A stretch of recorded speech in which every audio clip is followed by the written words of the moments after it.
वैद्यकीय संशोधन भाग 4 हिंदी वैद्य दिलीप गाडगिल पुणे। तो मैं बात कर रहा था कि एलोपैथी में किस प्रकार से संशोधन आगे चलता रहा और आज जो संशोधन चल रहा है उसका मूल क्या है।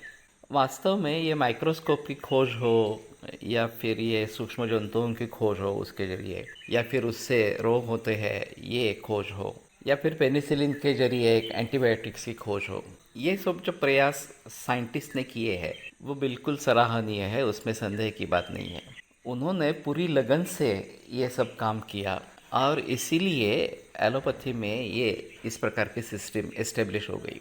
लेकिन एक बार ये होने के बाद जैसे ऑर्गेनिक केमिस्ट्री से बहुत सारे द्रव्य मिलने लगे और उनके विशेष परिणाम सामने आने लगे, जैसे कि मैंने एस्पिरिन के बारे में बोला था, तो फिर आगे का रिसर्च ड्रग रिसर्च के जरिए शुरू हो गया कि कोई भी इस प्रकार का केमिकल कंपाउंड जिसके कुछ विशेष परिणाम इस प्रकार के हैं तो उनको ध्यान में रखते हुए फिर आगे बढ़ना है, या अगर वनस्पति भी है तो उसमें एक्टिव प्रिंसिपल क्या है ये देखना और फिर उसका निर्माण करना और फिर ये प्रचलन में लाना। इस प्रकार का माहौल शुरू हो गया।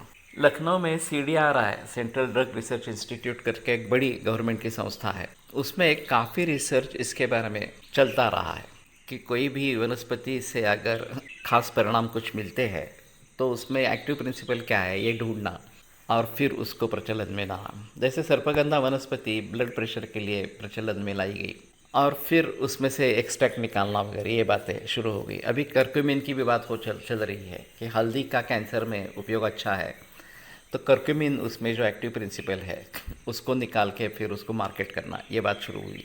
तो इसमें हुआ है ऐसे कि ये ड्रग का ही इफ़ेक्ट है, दूसरे किसी चीज़ का इफ़ेक्ट नहीं है, उसी के जरिए ये परिणाम प्राप्त हुए हैं, ये सिद्ध करना फार्मेसी के लिए ज़रूरी इस प्रकार का हो गया। और फिर ऐसे हालात में फार्मेसी ने केवल ड्रग यही देना है, बाकी परहेज बिरहेज कुछ नहीं रखना है, खाना पीना वगैरह बाकी कुछ भी निर्बंध रखना है। उसके बावजूद भी अगर परिणाम दिखते हैं तो केवल ड्रग के जरिए मिल रहे हैं ये सिद्ध हो सकता है। ये ऐसे करके ये परहेज के बारे में पूरी तरीके से लोगों को डाइवर्ट कर दिया कि परहेज करना ही नहीं है इस प्रकार से।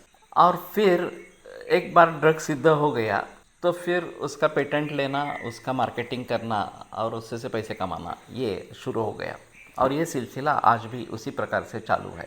तो इसमें एक अहम बात है कि मूल द्रव्यों को अगर हम प्रयोग में लाते हैं, वनस्पति है तो पूरी वनस्पति इसमें प्रचलन में लाते हैं तो एक बात अलग इस प्रकार की होती है, लेकिन उसमें से अगर हम एक्टिव प्रिंसिपल निकालते हैं और उसका प्रयोग करते हैं तो एक अलग बात इस प्रकार की होती है। मेरा एक आइस्टैम का कॉन्फ्रेंस बम्बई में हुई थी, वहाँ मैंने पेपर पढ़ा था और दूसरे कक्षा में एक साइकेट्रिस्ट अपना पेपर बता रहा था। मेरा पेपर होने के बाद मैं वहाँ पे जाकर बैठा तो साइकेट्रिस्ट का कहना था कि लोगों में काफ़ी गलतफहमियाँ इस प्रकार की है कि किसी एलोपैथी के डॉक्टर ने कोई मेडिसिन प्रिस्क्राइब कर दिया, दिन में 3 बार लेना है ऐसा बता दिया, तो लोग पूछते हैं कि कैसे लेना है, किसके साथ लेना है, तो पानी के साथ लेना है। पानी गर्म, उबला हुआ, ठंडा, क्या कैसे लेना है, तो बोलता है कि कुछ भी ले लो, कैसे भी ले लो, लेकिन दवा ले लो उसके साथ में। तो फिर पूछते हैं कि खाना खाने से पहले लेना है, खाना खाने के बाद में लेना है,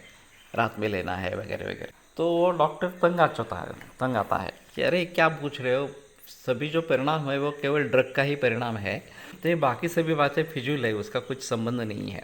तो उसका कहना था ये गलतफहमियाँ आयुर्वेद से आई है, क्योंकि आयुर्वेद में इस प्रकार से बताया जाता है। तो ये बड़ा विषय है, हम उसको आगे कल बढ़ाएंगे।